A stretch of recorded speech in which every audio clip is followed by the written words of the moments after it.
Mereka tidak pernah mengecap pendidikan yang levelnya tinggi. Tetapi kenapa sampai disebut sebagai dokter gereja? Melihat Allah dengan mata rohani mereka.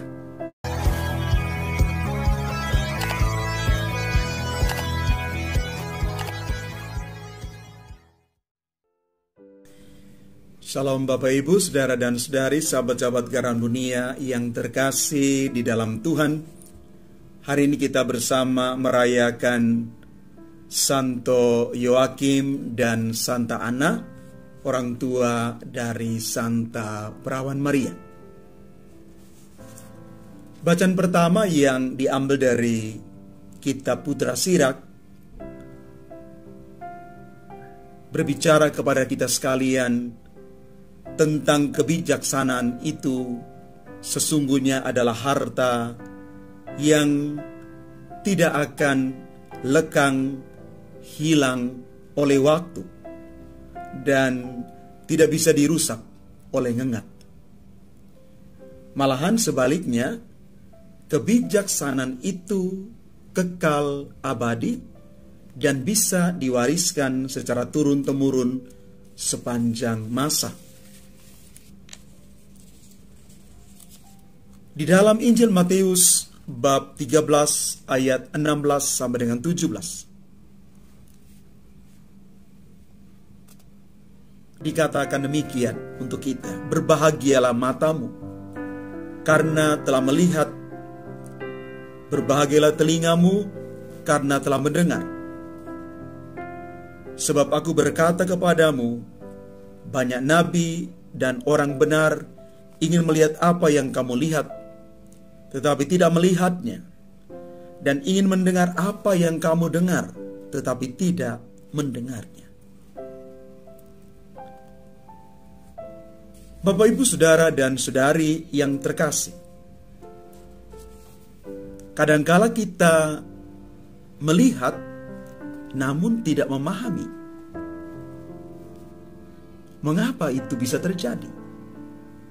Karena kita melihat semata dengan mata jasmani, bukan dengan mata rohani, mata spiritual.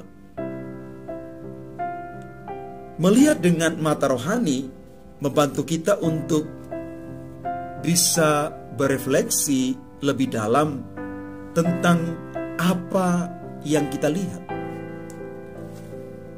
Bukan yang kelihatan saja di depan mata kita, tetapi makna di balik apa yang kita lihat itu.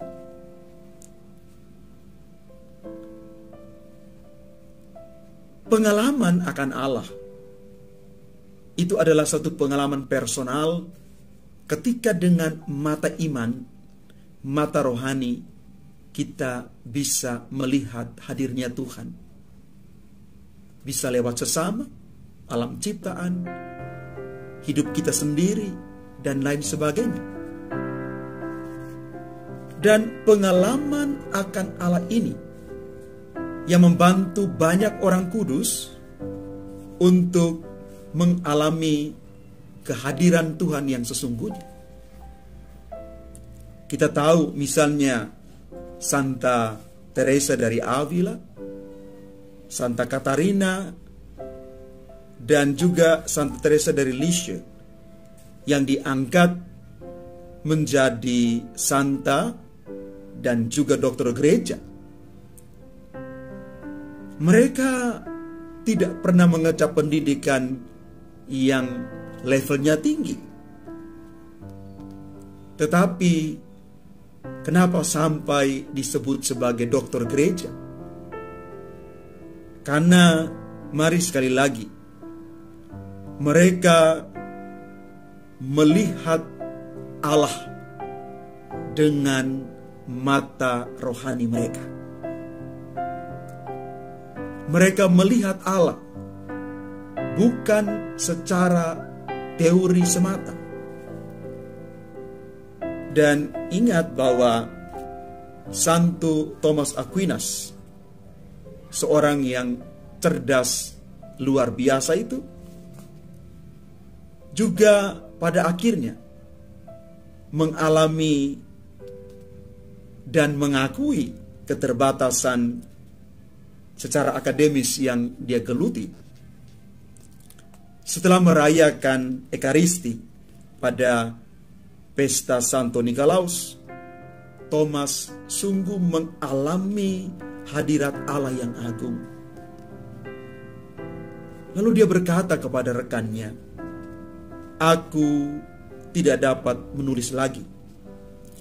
Apa yang telah aku tulis tampak bukan apa-apa, selain hanya tumpukan jerami dibandingkan dengan apa yang telah aku lihat dan apa yang telah diwahyukan kepadaku." Bapak, Ibu, saudara-saudari yang terkasih, pengalaman pribadi akan Allah ini membuka cakrawala pemikiran kita dan hidup beriman kita, melihat dengan cara baru, melihat dengan mata iman. Tuhan memberkati kita sekalian.